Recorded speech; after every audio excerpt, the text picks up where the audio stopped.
The new recruit, the transport shuttle, shuddered as it broke through the atmosphere of Training Station Omega-7, a massive orbital facility that housed the Galactic Defense Corps' most elite military academy.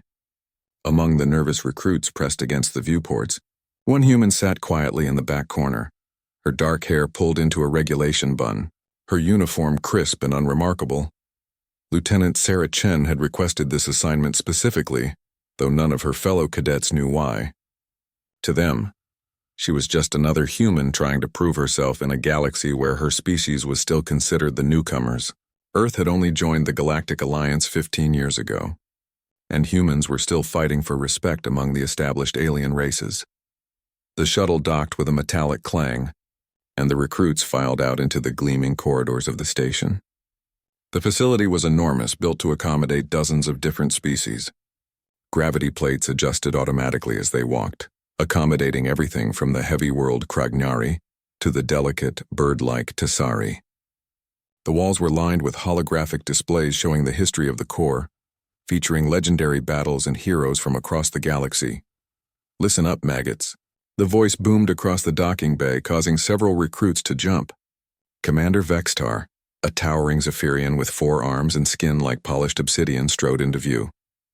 His reputation preceded him, a veteran of the Void Wars, decorated hero, and the toughest instructor in the Corps. "You are here because someone, somewhere, thought you might have what it takes to defend this galaxy. I am here to prove them wrong." The recruits lined up in formation, a mix of species that represented the diversity of the Alliance. There were Kragnari with their rock-like exteriors, ethereal Voidborn who seemed to shimmer in and out of phase, insectoid hive minds sharing collective thoughts, and a handful of humans scattered throughout the group. Vextar's 4 eyes scanned the formation, lingering briefly on each recruit. When his gaze fell on Sarah, she met it steadily, her expression neutral. He paused for just a moment longer than with the others, something flickering in his alien features before he moved on. "The Galactic Defense Corps has protected this galaxy for over 1,000 years," Vextar continued, his voice carrying the weight of authority. "We have faced extinction-level threats, interdimensional invasions, and cosmic horrors that would drive lesser beings insane. Each of you thinks you have what it takes to join our ranks. Most of you are wrong." He began walking down the line, stopping in front of individual recruits. "Kragnari Thokmar, your people are known for their strength and endurance. But strength without discipline is just destruction waiting to happen." The massive rock being nodded solemnly.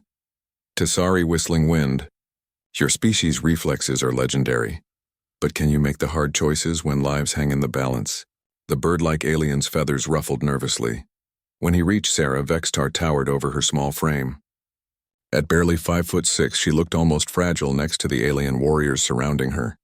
"Human Chen," he said, his voice carrying a note of disdain that was common when addressing her species. "Humans, such a young race, yet so eager to prove themselves.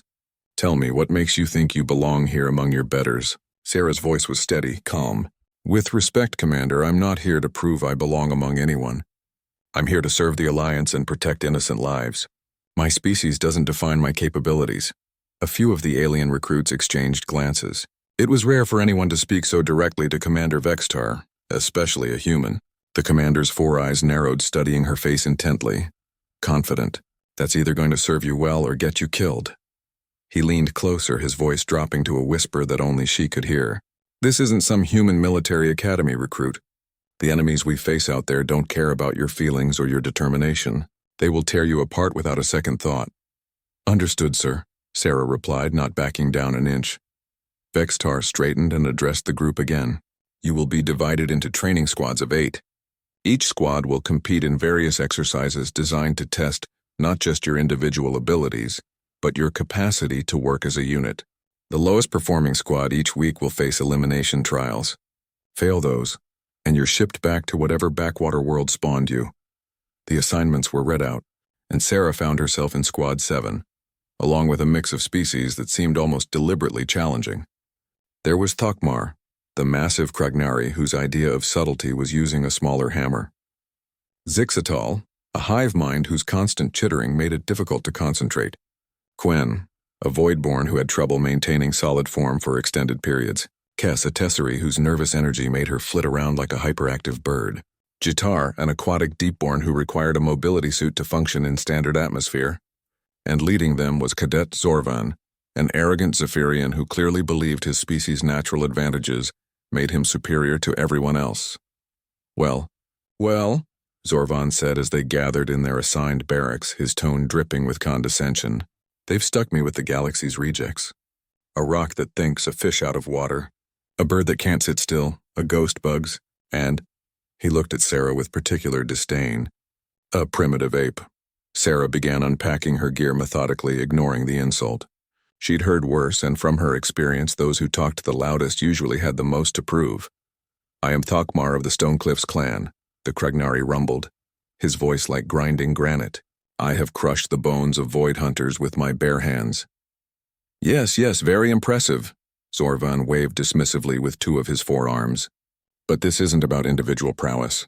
This is about tactics, strategy, coordination, things that require actual intelligence. The hive mind's chittering grew more agitated, which Sarah had learned meant they were annoyed. We possess the combined knowledge of 10,000 minds, they said in unison. Do not mistake us for insects.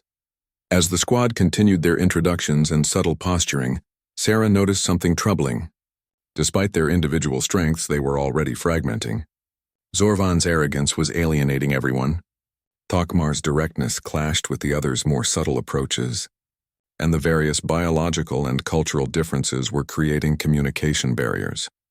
She finished organizing her gear and sat on her assigned bunk, observing the group dynamics. Tomorrow would bring their first exercise, and she had a feeling that Squad 7 was going to need all the help it could get. What none of them knew yet was that help might come from the most unexpected source. As the lights dimmed for the sleep cycle, Sarah caught her reflection in the metal surface of her locker.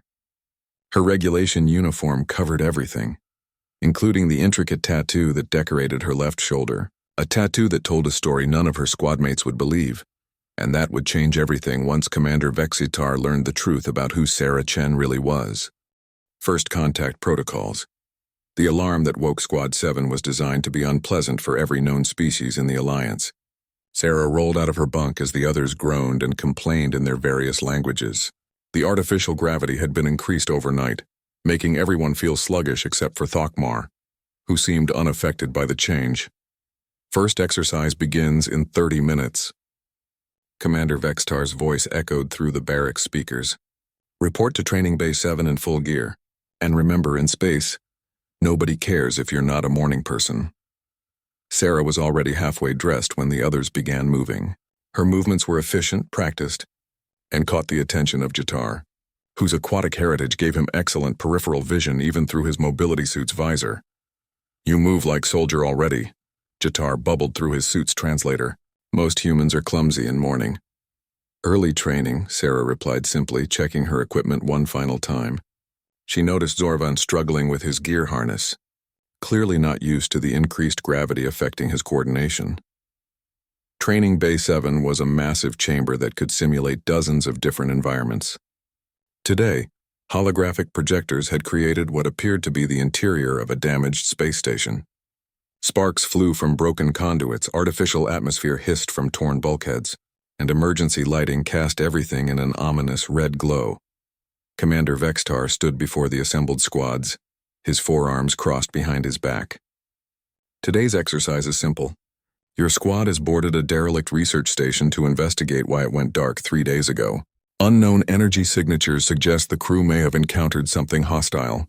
Your mission is to locate any survivors, determine what happened, and neutralize any threats. He gestured to the simulated station interior. The scenario is live fire. The pain is real, the consequences are real, but the safety protocols will prevent permanent damage. Try not to test those protocols too thoroughly. Sarah studied the layout as Vextar continued briefing the other squads. The station's design was typical of Alliance research facilities, but something about the damage patterns bothered her. The tiers in the bulkheads weren't random. They followed specific structural weak points that most people wouldn't know about unless they had extensive experience with station architecture. Squad 7, you're up first, Vextar announced. Show us what the galaxy's newest Alliance members can do. Zorvan immediately took charge. which was his right as designated squad leader. All right, listen up. We go in fast and hard. Thokmar takes point. His natural armor can handle whatever's in there. Tesseri scouts ahead with those reflexes. Hive Mind provides tactical analysis. Voidborn phases through walls to check for ambushes. Deepborn watches our 6 human. He paused, clearly struggling to find a role for Sarah. Human stays in the middle and tries not to get killed. Sarah opened her mouth to object, then thought better of it. Sometimes it was better to let people reveal their own incompetence before offering alternatives. They entered the simulated station in Zorvan's formation, and immediately, things started going wrong. Thokmar's heavy footsteps triggered pressure sensors that sealed blast doors behind them, separating the squad. Kess flew ahead too quickly and triggered a security turret that peppered the area with stun bolts. The Hive Mind's analysis was detailed but came too slowly to be tactically useful. Within 5 minutes, they were pinned down in a corridor by automated defenses, separated into 3 groups, and Quen had accidentally phased through a power conduit that temporarily disrupted his molecular cohesion. This is not working, Thokmar stated with typical Kragnari bluntness as he crouched behind an overturned research table. Their plan is flawed. The plan is fine. Zorvan snapped back through the comm system, his voice crackling with interference. You all just need to execute it properly. Sarah crouched next to Jatar, studying the tactical situation. She could see at least 3 ways to resolve their current predicament. But Zorvan hadn't asked for her input and seemed determined to maintain command. She watched as he ordered increasingly desperate maneuvers that only made their situation worse. Finally, when Kess nearly got stunned trying to follow one of his contradictory orders, Sarah spoke up. Permission to make a suggestion, squad leader? What? Zorvan's reply was curt, distracted as he tried to coordinate their scattered forces. The defense grid is operating on a predictable rotation. If we sync our movements to its cycle, we can advance without triggering the sensors. I've been timing the pattern. How could you possibly know that? Zorvan demanded. You've been hiding behind cover this whole time. Sarah didn't point out that she'd been observing while he'd been panicking. I notice patterns. It's what humans do well. There was a pause, then Thokmar's voice came over the comm. Small human is correct. I see pattern now too. Defense grid pauses for 3 seconds every 27 seconds. 2 seconds, Sarah corrected gently. And it's every 30 seconds, not 27. Thokmar considered this. You are right. My counting was off. Zorvan clearly wanted to argue, but with his squad scattered and the exercise timer running down, he grudgingly agreed to try Sarah's suggestion. Following her timing, they managed to advance through the first defensive line and regroup in a central junction. Impressive, came Commander Vextar's voice over the observation speakers. Squad 7 has demonstrated basic pattern recognition and adaptive tactics. Continue with the mission. As they moved deeper into the station, Sarah found herself naturally falling into a tactical advisory role. She noticed things the others missed. The way the damage pattern suggested multiple attackers working in coordination. The fact that some of the random debris was actually positioned to create specific sight lines. The subtle differences in atmospheric pressure that indicated hidden passages. There, she whispered, pointing to what appeared to be a solid wall. There's an air current coming from behind that panel. Hidden passage. Quen phased through to check. She's right. Passage leads to what appears to be a survivor shelter. They found the simulated survivors, holographic researchers cowering in a hidden safe room. The lead researcher's testimony revealed that the station had been attacked by void hunters, a species of energy-based predators that could manipulate technology and phase through solid matter. The creatures are still here, the holographic researcher warned. They're learning our systems, adapting to our defenses. They're getting smarter. As if summoned by his words, the lights flickered and died. Emergency illumination cast shifting shadows throughout the chamber, and Sarah felt the hair on the back of her neck stand up. Her enhanced hearing caught something the others missed, a subtle harmonic vibration that indicated energy beings moving through the station's power grid. They're in the electrical systems, she whispered urgently. Everyone turn off your energy weapons and electronic equipment now. What? That's ridiculous, Zorvan protested. We need our weapons. Not against these enemies, Sarah insisted. Energy-based predators feed on electrical discharge. Our weapons will just make them stronger. Before Zorvan could argue further, The first Void Hunter materialized in the center of the room. It was a writhing mass of dark energy with eyes like burning stars, and it immediately moved toward the squad member with the most active electronics, Zorvan himself. The creature struck with lightning speed, draining power from his weapon and suit systems. As it fed, it grew larger and more solid, becoming a tangible threat. Zorvan's equipment sparked and failed, leaving him defenseless. Kinetic weapons only, Sarah called out, drawing what appeared to be an ancient human combat knife. Thokmar, use your natural weapons. Kes, physical attacks only. Everyone else, fall back to the researcher shelter. What happened next surprised everyone, including Commander Vextar, who was watching from the observation deck. Sarah moved with a fluid grace that belonged on a battlefield, not in a training exercise. Her knife work was precise and deadly, targeting the Void Hunter's energy matrix points with surgical accuracy. She seemed to know exactly how these creatures operated, exactly where they were vulnerable. Within minutes, she had helped coordinate the squad's counterattack, using their diverse abilities in ways that Zorvan never would have considered. Thokmar's stone fists proved effective against the creature's physical manifestations, while Kes's speed allowed for hit-and-run tactics that prevented the hunters from feeding on sustained energy sources. When the last simulated Void Hunter fell, the exercise ended with Squad 7 achieving a near-perfect mission completion score. As the holographic environment faded away, Commander Vexitar's voice echoed through the chamber with a note of surprise that he tried to hide. Squad 7, report to debriefing room 3. Everyone else prepare for your turns. As they walked toward the debriefing room, Zorvan fell into step beside Sarah, his earlier arrogance replaced by confused respect. How did you know all that about Void Hunters? That information isn't in any of the Standard Alliance databases. Sarah's expression remained neutral, but something flickered in her eyes. I read a lot, she said simply. What she didn't say was that she had learned about Void Hunters the hard way, in battles that weren't supposed to exist, in a war that had never been officially declared. The tattoo hidden Ben. Ether uniform was more than just decoration. It was a mark of service in conflicts that the galaxy preferred to forget. And Commander Vexistar was beginning to suspect that there was much more to the quiet human. The weight of command. 3 weeks into training, Squad 7 had become something of an anomaly at the Academy. Despite their rocky start, they were consistently placing in the top 3 squads for combat exercises, tactical simulations, and problem-solving scenarios. The transformation hadn't been easy, and it certainly hadn't been what anyone expected. The change had started subtly.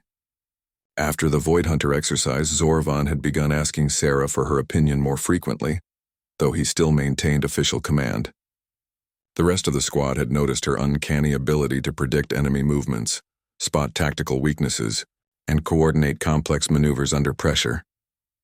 I don't understand it, Kes chittered nervously as she perched on her bunk, preening her feathers in an anxious pattern.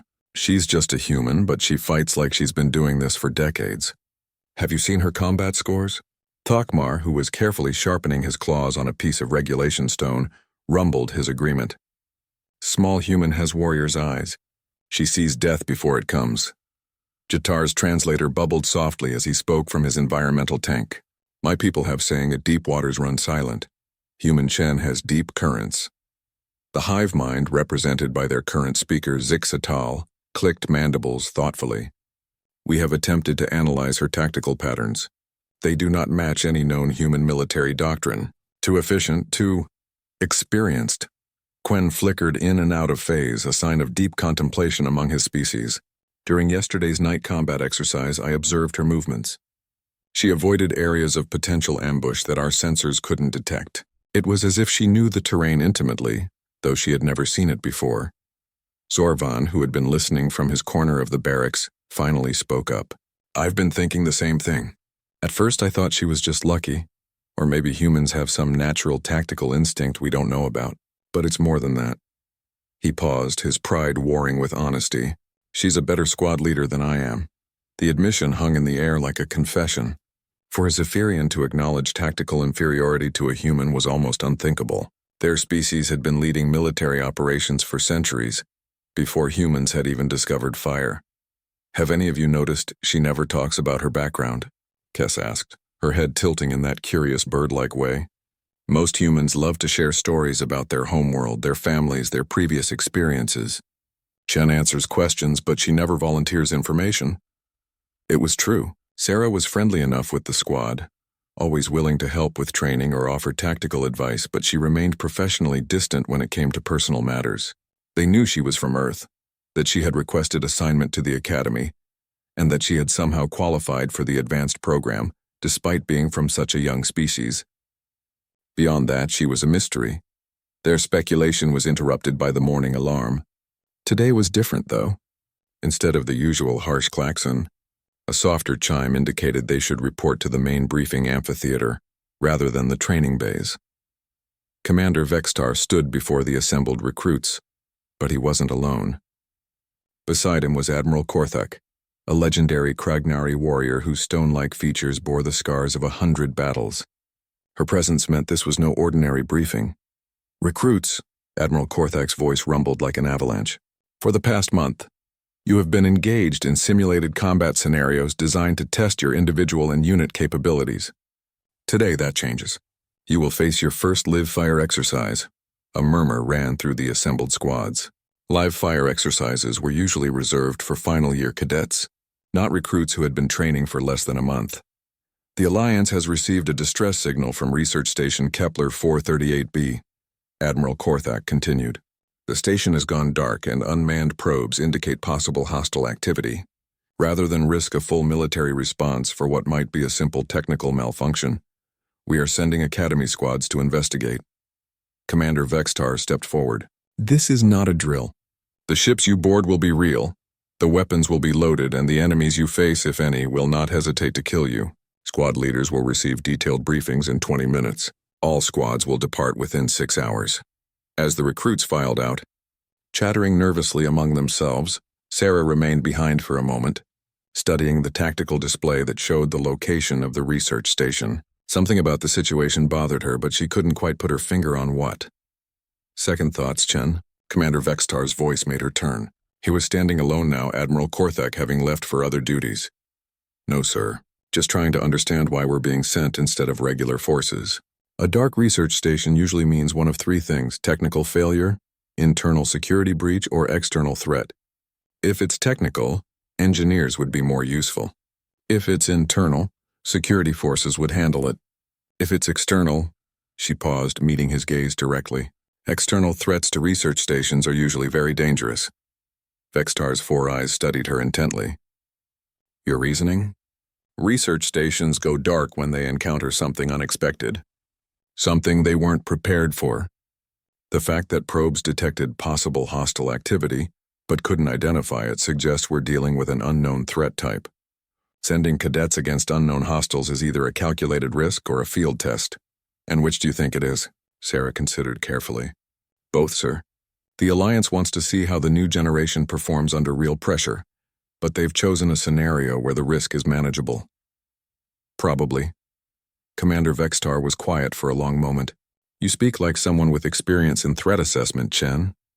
Where did a human from a newly inducted species learn to think like a veteran officer?" It was the opening Sarah had been dreading. She could deflect, give a vague answer about studying military history, or redirect the conversation. Instead, she found herself looking into Vextar's alien features and seeing something she recognized. The look of a commander who had lost soldiers under his command, who carried the weight of difficult decisions. "Some lessons can only be learned in the field, sir," she said quietly. Before Vextar could respond, the briefing room doors opened, and the squad leaders filed in for their mission briefings. Sarah nodded respectfully and turned to leave, but his voice stopped her. "Chen, when this mission is over, you and I are going to have a more detailed conversation about your background." "Yes, sir," she replied, knowing that the moment of truth was approaching. The mission briefing was thorough but troubling. Research Station Kepler 438b had been studying exotic energy phenomena when it went silent. The station's automated systems were still functioning, but all personnel had failed to report in for 48 hours. Most concerning was the energy signature detected by the probes, something that matched no known technology or natural phenomenon. Squad 7 huddled around their tactical display as Zorvan outlined their assigned sector. We're responsible for the station's science section, levels 12 through 15. Primary objective is locating survivors. Secondary is determining what happened to the research team. The energy readings are concentrated in the lower levels, Sarah observed, studying the data.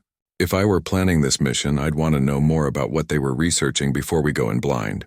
Thakmar rumbled agreement. Wise to know enemy before battle. What were human researchers studying? Zorvan pulled up the classified research files they'd been given access to, something called dimensional membrane fluctuation. They were trying to understand how energy passes between parallel dimensions. Sarah felt a chill run down her spine. Dimensional research was dangerous, unpredictable, and had been banned by most civilized species for good reason. The few times it had been attempted, the results had been catastrophic. "Sir," she said carefully, "has anyone considered that this might not be a rescue mission? Dimensional research has a history of creating problems that can only be solved with overwhelming force." Zorvan looked uncomfortable. "Our orders are clear, Chen. We investigate and report. If the situation is beyond our capabilities, we call for backup." But as Sarah looked around at her squad mates, Kess with her nervous energy, Jatar struggling with his mobility suit, Quen flickering anxiously in and out of phase, she realized that calling for backup might not be an option. Dimensional anomalies had a way of isolating their victims, cutting them off from outside help. She thought about the tattoo hidden beneath her uniform, about the battles she'd fought in places that didn't officially exist, against enemies that were classified beyond most people's clearance levels. She'd hoped those days were behind her, that she could serve openly in the regular military without having to reveal her past. But as their transport ship prepared for departure, Sarah had the sinking feeling that her secrets were about to be exposed in the most dangerous way possible. And when that happened, everything would change, not just for her, but for everyone who thought they knew what humans were capable of. The stars within anyone realized. Into the Abyss Research Station Kepler 438b hung in space like a metallic spider, its sprawling arms reaching out toward the gas giant it orbited. From the outside, everything appeared normal. Navigation lights blinked in regular patterns, the fusion reactor hummed with steady power, and the massive sensor arrays rotated on their scheduled cycles. But something felt wrong to Sarah as their transport approached the docking bay. "Atmospheric readings are normal throughout the station," reported Pilot Torek, a young Tassari whose feathers betrayed his nervousness. "All systems show green across the board. Whatever happened here, it wasn't catastrophic failure." Sarah studied the external cameras, noting details that others might miss. The cargo bay doors are sealed from the inside, and look at the sensor array positioning. They're all focused on the lower levels of the station, not scanning for external threats. Zorvan, who had been growing more comfortable with seeking Sarah's input, nodded thoughtfully. "You think they detected something inside the station? Or something came through from inside?" she replied quietly, earning confused looks from the rest of the squad. The docking procedure went smoothly, perhaps too smoothly. As their boots touched the station's deck plates, Sarah felt the familiar weight of artificial gravity, smelled the recycled air that was standard on all Alliance stations, heard the background hum of life support systems. Everything was exactly as it should be, which was what made it so unsettling. "Atmospheric scan complete," Zixatal chittered, consulting their handheld sensor. "No biological contaminants detected. Oxygen levels normal for human-adapted stations." They moved through the docking bay in standard formation, weapons ready but not aimed. The bay was empty of personnel but showed signs of recent activity.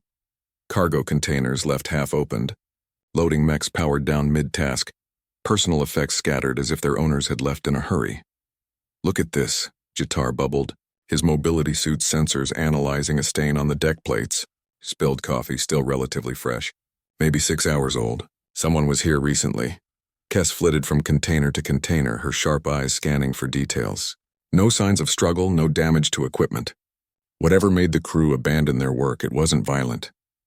As they made their way toward the station's main hub, Sarah found herself unconsciously taking point despite Zorvan's official leadership.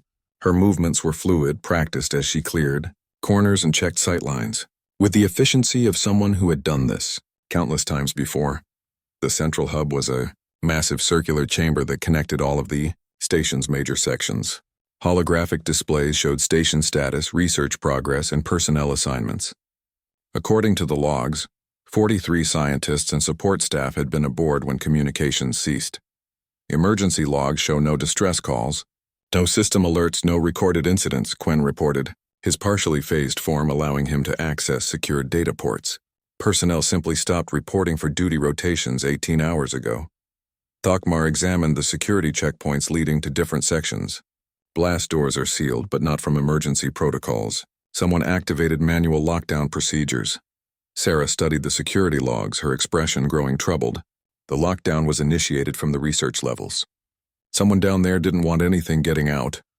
As they descended toward their assigned sector, the signs of hasty evacuation became more obvious. Personal belongings left in corridors. Meals abandoned, half-eaten in the mess halls. Even children's toys scattered in the family quarters. But still no people, no bodies, no indication of where 43 souls had disappeared to. The science section was eerily quiet. Laboratories stood abandoned with experiments still running, their automated systems continuing work that their creators would never complete. Sarah paused at one lab, studying the equations scrawled across a whiteboard. Dimensional membrane calculations, she murmured, recognizing formulas that most people wouldn't understand. They were trying to create a controlled breach between parallel dimensions. How do you know that? Zorvan asked, genuine curiosity overriding his earlier skepticism about her knowledge. Sarah realized she'd said too much, but there was no taking it back now. I've seen similar research before. It's extremely dangerous work. Before anyone could ask follow-up questions, their sensors detected movement in the lower levels. Faint energy signatures barely registering on their equipment, but definitely present. Could be survivors, Kess suggested hopefully. Could be, Sarah agreed, but her tone suggested she doubted it. They descended to level 14, where the main dimensional research laboratory was located. The corridor lights flickered intermittently, and their equipment began registering strange interference patterns. As they approached the lab's main entrance, they could hear something that made them all freeze. Voices. Human voices. Speaking in conversational tones as if nothing was wrong. Thank goodness, Jatar bubbled in relief. Survivors. But Sarah held up her hand, stopping the squad's advance. She listened intently to the voices, her face growing pale. What's wrong? Zorvan whispered. Those voices, Sarah said quietly.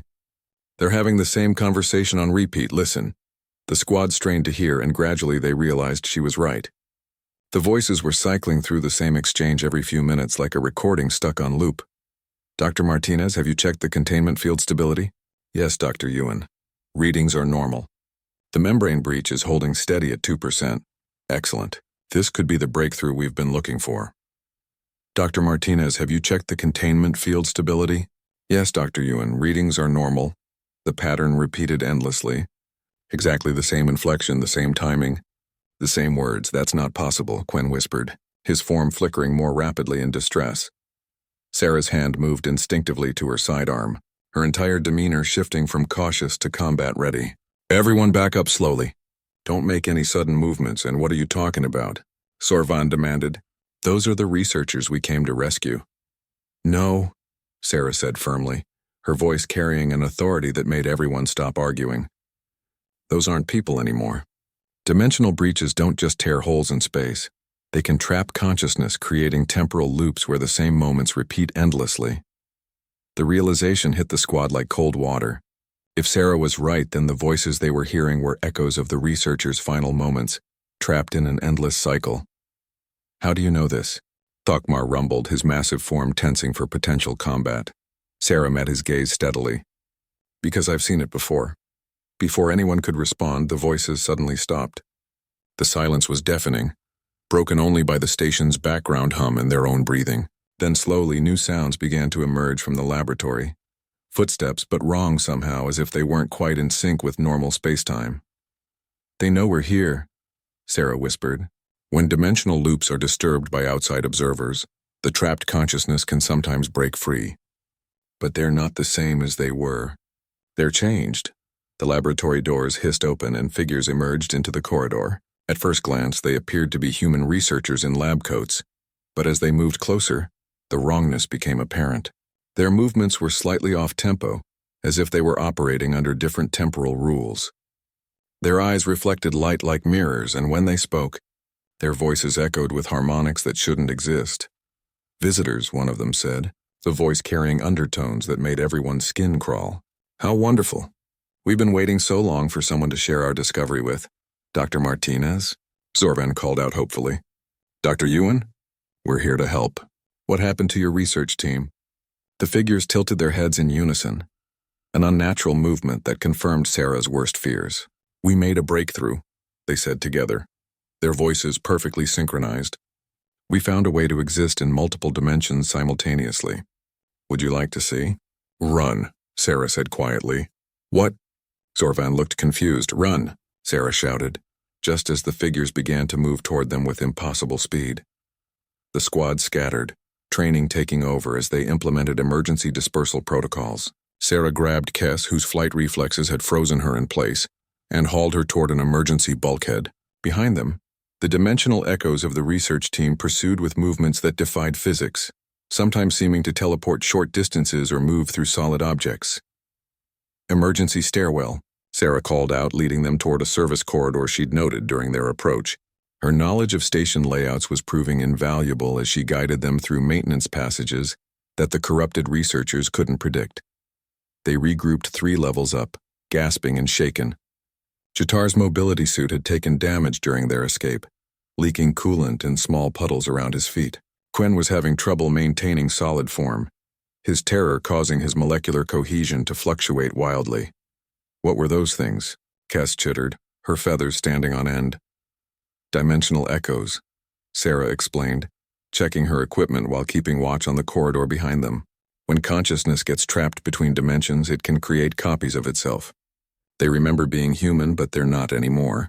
They exist partially or outside normal space-time." "And you know this how?" Zorvan demanded, his earlier respect now tinged with suspicion and fear.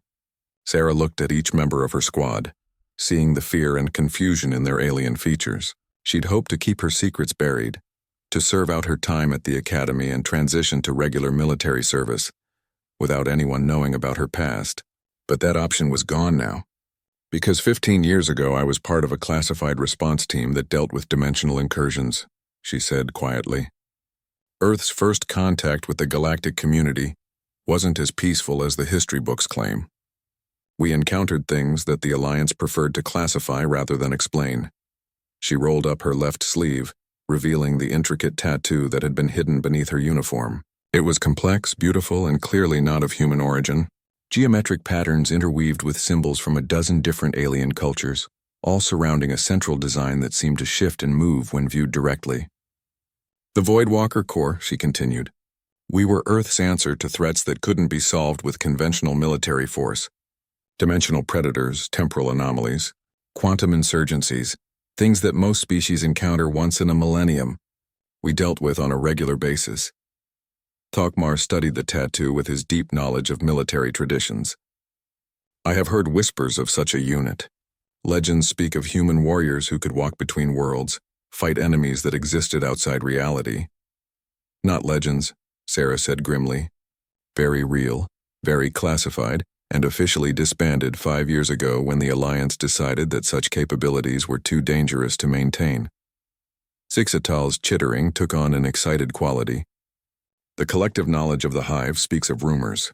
Humans who appeared at dimensional breach sites, who could somehow survive exposure to reality warping effects. We thought they were myths. We weren't myths. We were just very good at cleaning up messes that other people couldn't handle." Sarah's expression hardened as she considered their current situation. "Which is what we need to do here. Those echoes down there aren't just trapped consciousness. They're trying to expand the dimensional breach. If they succeed, this entire star system could be pulled into a parallel reality." The weight of this revelation settled over the squad like a heavy blanket. They weren't just on a rescue mission anymore. They were potentially the only thing standing between the galaxy and a catastrophe that most people couldn't even comprehend. "What do we do?" Zorvan asked. And for the first time since they'd formed as a squad, he was asking Sarah not as a consultant but as their leader. Sarah checked her weapons, her movements now carrying the confidence of someone who had faced impossible odds before. We finish the mission, but we do it my way, with my knowledge of how to fight dimensional threats. And when we get back, she looked around at her squad mates, seeing acceptance in their eyes. When we get back, you're all going to know things that the Alliance would prefer to keep secret. The transformation was complete. Sarah Chen was no longer hiding behind the facade of a simple recruit. She was once again what she had always been, the art of impossible war. The maintenance shaft Sarah led them through was cramped, forcing even Kess to fold her wings tight against her body. Behind them, they could hear the dimensional echoes searching, their footsteps creating unsettling harmonics as they moved through spaces that existed in multiple realities simultaneously. The breach has to be contained, Sarah explained as they crawled through the narrow space, her voice barely above a whisper. Dimensional incursions follow predictable patterns. First, consciousness gets trapped and creates echoes. Then the echoes try to expand the breach to bring through more of their reality. If that happens, we'll have a cascade failure that could consume the entire station. How long do we have?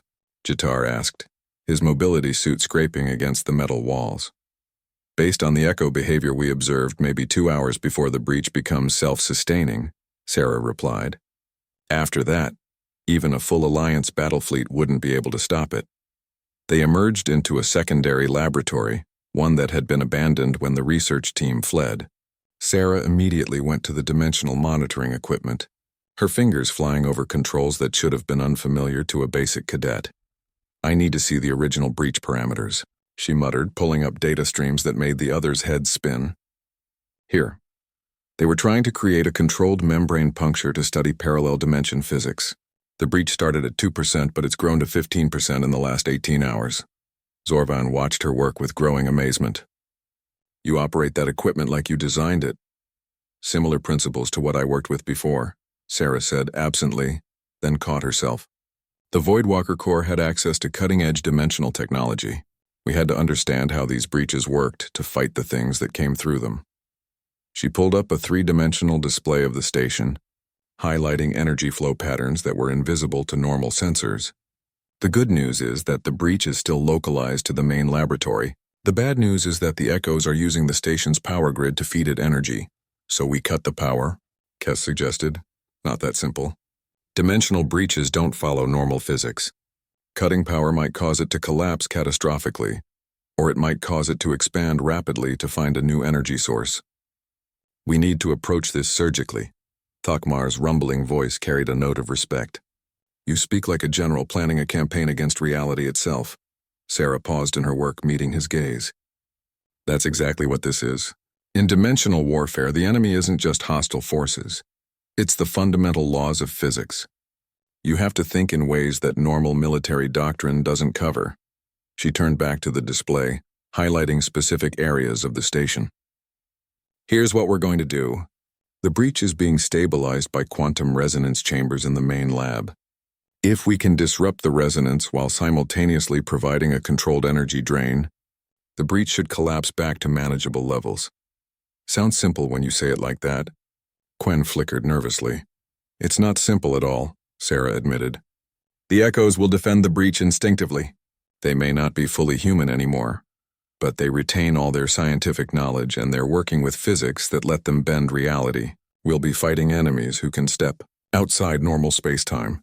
She began distributing equipment from the laboratory's emergency supplies, items that weren't standard military gear but had specific applications in dimensional research.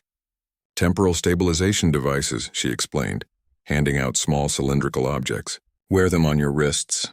They'll keep you anchored to our timeline even if the echoes try to phase you out of reality.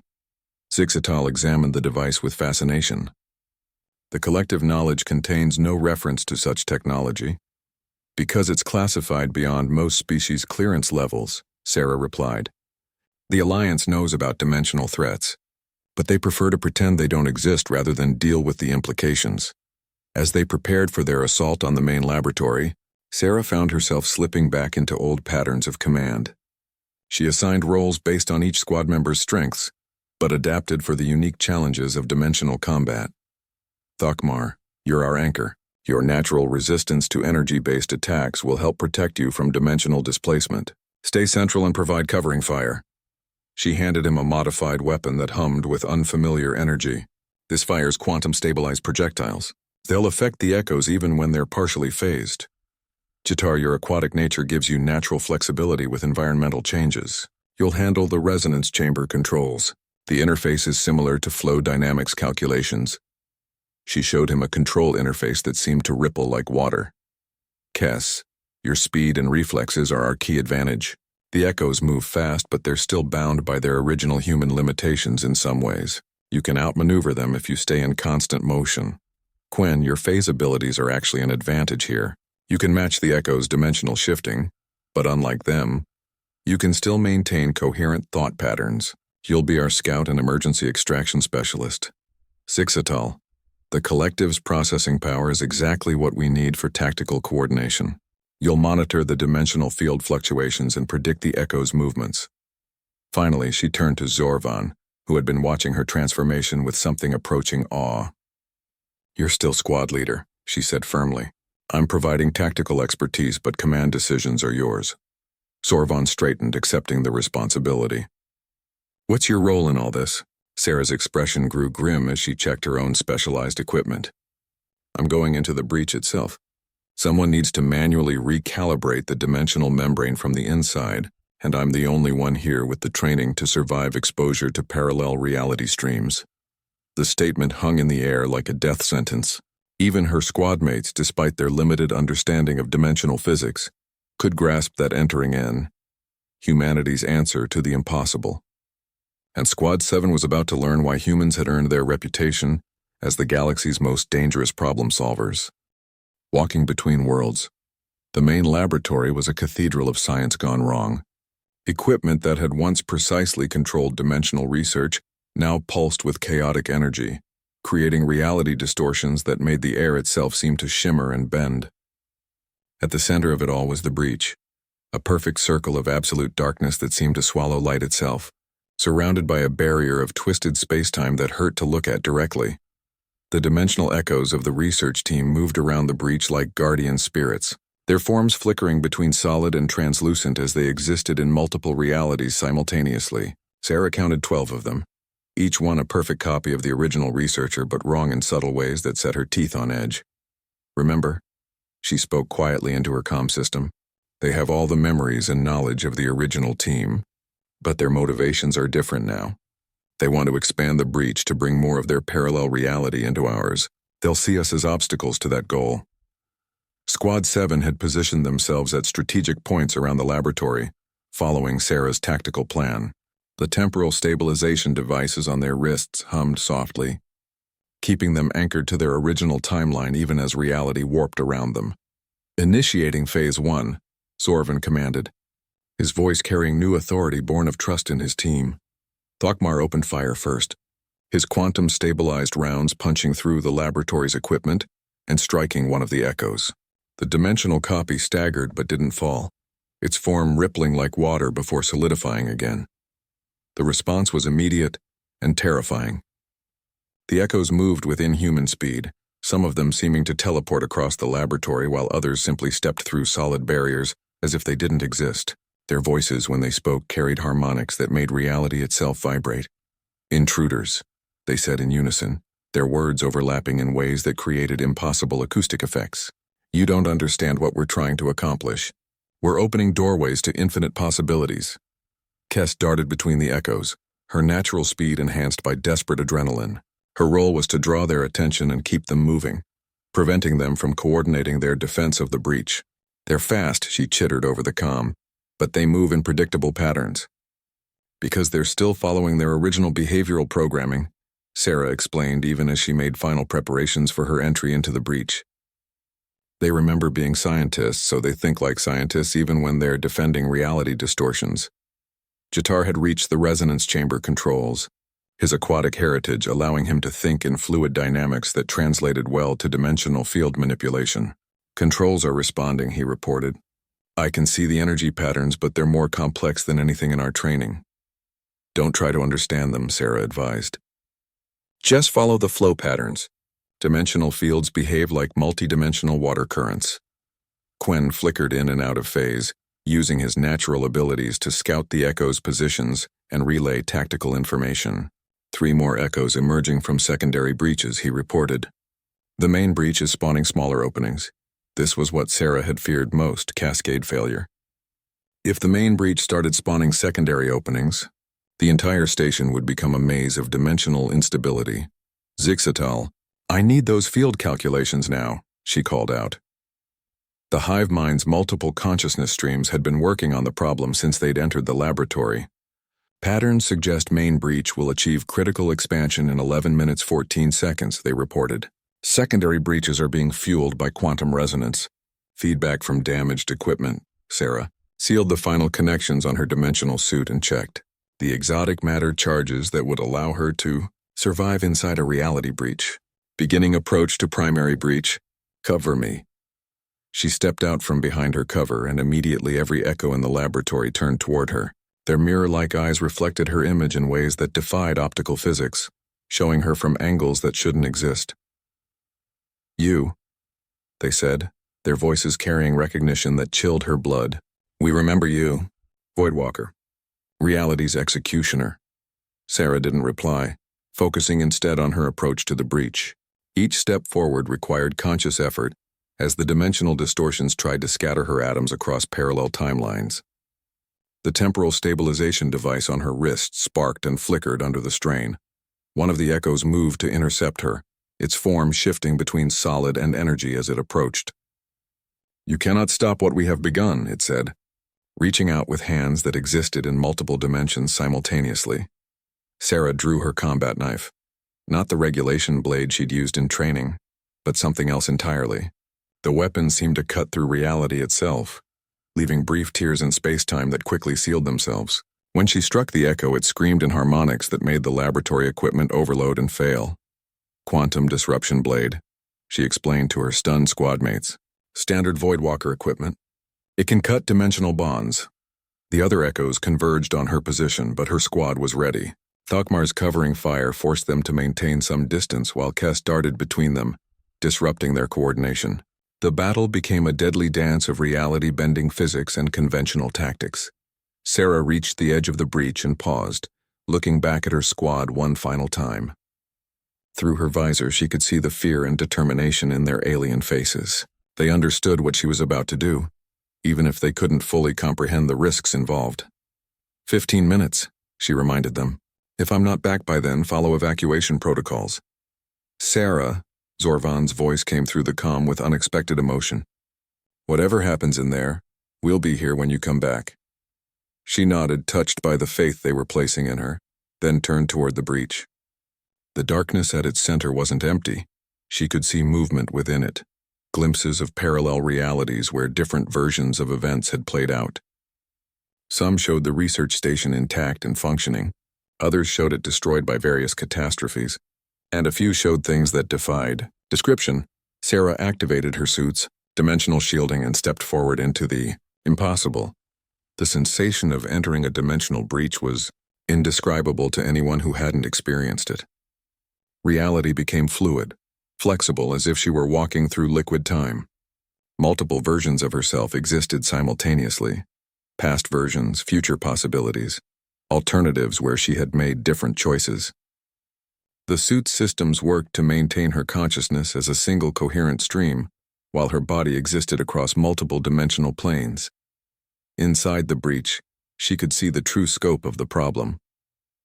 The research team hadn't just punctured the dimensional membrane. They had torn it, creating a jagged opening that was bleeding energy between realities. Worse, she could see that the tier was trying to heal itself by incorporating matter from both dimensions, which would create an unstable hybrid reality that could collapse catastrophically. Working with tools designed for impossible physics, Sarah began the delicate process of dimensional membrane repair. It was like performing surgery on the fabric of space-time itself, requiring her to think in terms of multidimensional geometry, while her hands worked with equipment that existed partially outside normal reality. Through the breach, she could see her squad still fighting the Echoes, but from her perspective inside the dimensional distortion, she could also see their possible futures, the choices that would lead to success or failure. The moments where single decisions would determine who lived and who died. Time moved differently inside the breach. What felt like hours of work was only minutes in normal spacetime, but each moment required perfect precision. One mistake and she could destabilize the entire dimensional matrix, turning the research station into a gravity well that would consume everything within a light-year radius. As she worked, Sarah found herself thinking about the path that had brought her here. She had joined the Voidwalker Corps to protect humanity and its allies from impossible threats. She had hoped to leave that life behind, to serve openly in conventional military units. But maybe this was who she was meant to be, humanity's answer to the problems that couldn't be solved with normal solutions. The membrane began to respond to her ministrations, the jagged tear slowly contracting as she reinforced the dimensional barriers. But as it shrank, the breach fought back, trying to maintain itself by drawing energy from her suit's power systems.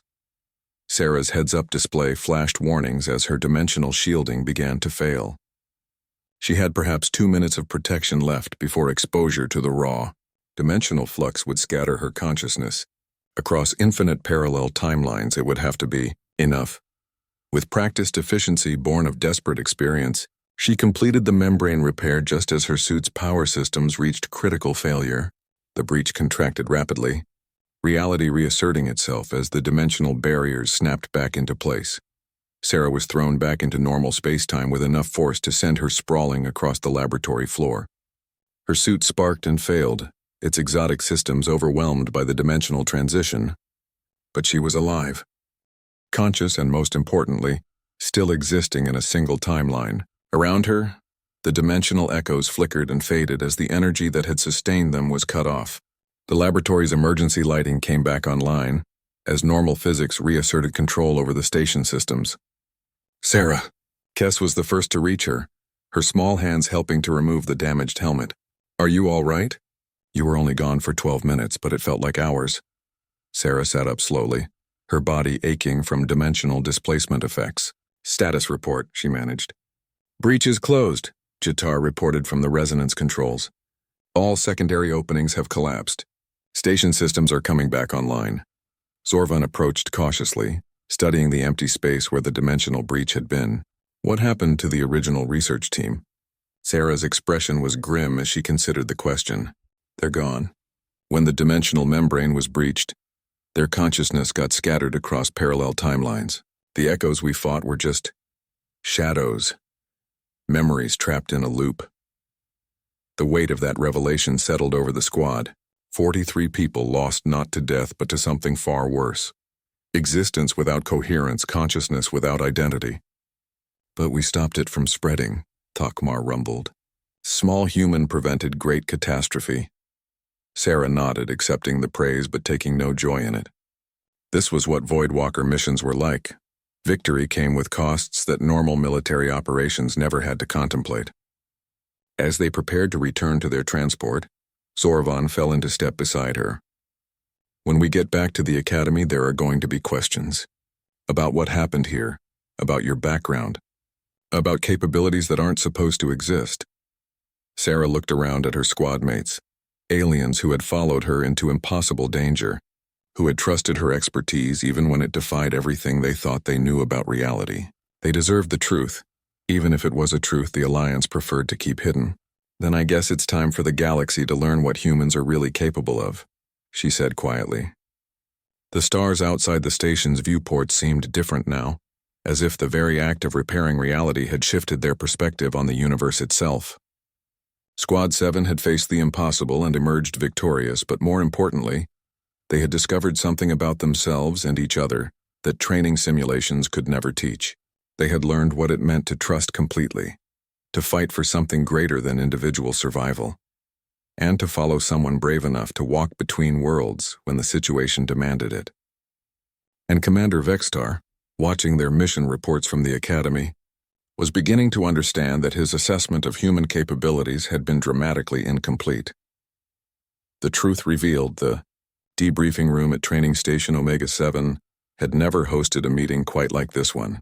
Commander Vextar sat across from Squad 7, his forearms folded as he studied the detailed reports of their mission to Research Station Kepler 438b. The Official version would describe a successful rescue operation that discovered a catastrophic equipment failure. But everyone in the room knew that barely scratched the surface of what had actually occurred. Dimensional breach, Admiral Korthak rumbled from her position at the head of the table. Consciousness displacement. Reality distortion effects. She fixed Sarah with a stare that could have melted armor plating. These are not terms that appear in standard Alliance military doctrine. Cadet Chen.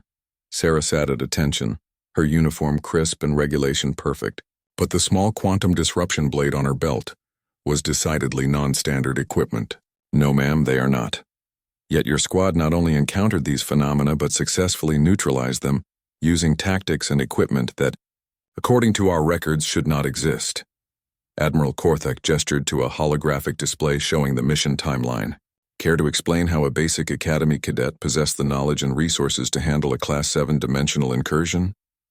The rest of Squad 7 exchanged glances. In the 3 days since their return, they had been debriefed individually multiple times. Each had confirmed the same impossible story. Their human squad mate had revealed herself to be something far more than a simple recruit, had led them through a crisis that could have consumed their entire star system. With respect, Admiral, Sarah said carefully, I think you already know the answer to that question. The real question is whether the Alliance is prepared to acknowledge the existence of programs it officially disbanded. Commander Vextar leaned forward, his alien features unreadable. The Voidwalker Corps was a rumor.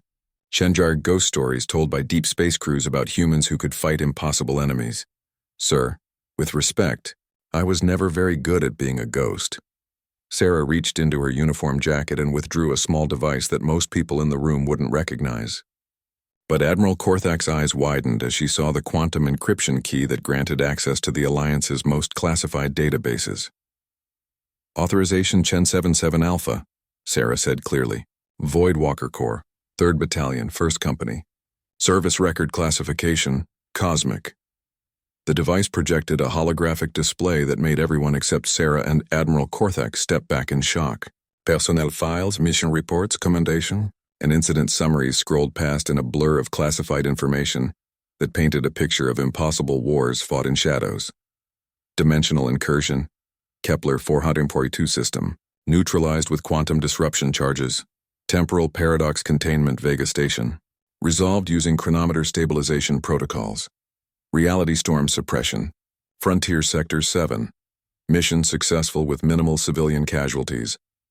Void Hunter elimination, classified location, all hostile entities neutralized. The list went on, spanning 5 years of service in conflicts that the general public had never heard of, against enemies that most species couldn't comprehend. Voidwalker Corps was officially disbanded, pursuant to Alliance Resolution 2847. Admiral Korthak said slowly, her voice carrying new respect. All personnel were transferred to conventional units or discharged to civilian status. Yes, ma'am, Sarah confirmed. Most of us chose conventional military service. We thought we could blend in, serve openly, fight normal enemies for a change. Zorvan found his voice first among the squad members. How many of you are there? Other humans with this kind of training? Sarah's smile was enigmatic. More than you'd expect, fewer than we sometimes need. Humans have a talent for adapting to impossible situations. When the Alliance encountered dimensional threats, temporal anomalies, and reality-warping entities, they discovered that human consciousness has some unique properties that make us compatible with impossible physics. What kind of properties? Zixatal chittered, their collective mind struggling to process the implications. We don't break, Sarah said simply. When most species encounter things that violate the fundamental laws of reality, their minds protect themselves by refusing to accept what they're seeing. Humans, we tend to adapt. We look at impossible things and ask, okay, how do we kill it? Thokmar's rumbling laugh filled the room. Yes, this sounds very human. Commander Vextar was studying the mission reports with growing amazement. These casualty rates. How is it possible that Voidwalker units had such low losses when dealing with reality-threatening entities? Because we don't fight fair, Sarah replied. When you're facing enemies that can rewrite physics, conventional tactics are suicide. Voidwalkers were trained to think like the universe's immune system, identify threats to reality itself and neutralize them by any means necessary. She gestured to her squad mates. What happened at the research station was a perfect example. Normal military doctrine would have called for evacuation and orbital bombardment, but that wouldn't have worked against a dimensional breach. You need someone willing to physically enter the distortion and repair reality from the inside. Admiral Korthak was quiet for a long moment, clearly wrestling with policy decisions that were above everyone else's pay grade. Finally, she spoke. The Alliance has a problem, Chen. Dimensional research is expanding throughout member species. Every year we encounter more breaches, more reality distortions, more impossible threats. The official position is that these are random anomalies that can be handled with conventional responses. But that's not working, Sarah said, completing the thought. No, it's not. We've lost 3 research stations in the past year alone. Deep space survey teams are reporting contact with entities that don't show up on any sensors. Trade routes are being disrupted by temporal anomalies that appear and disappear without warning. The Admiral stood and walked to the room's viewport, looking out at the stars as if they held answers to impossible questions. The Alliance Council is considering whether it might be time to officially acknowledge the existence of specialized response teams. Sarah felt her pulse quicken. Ma'am, are you saying? I'm saying that the galaxy is becoming a more dangerous place and conventional military forces are not equipped to handle unconventional threats. We need people who can walk between worlds, fight enemies that exist outside normal physics, and come back alive to train others. She turned back to face the group. We need voidwalkers. The room was silent as the implications sank in. Then Kess spoke up, her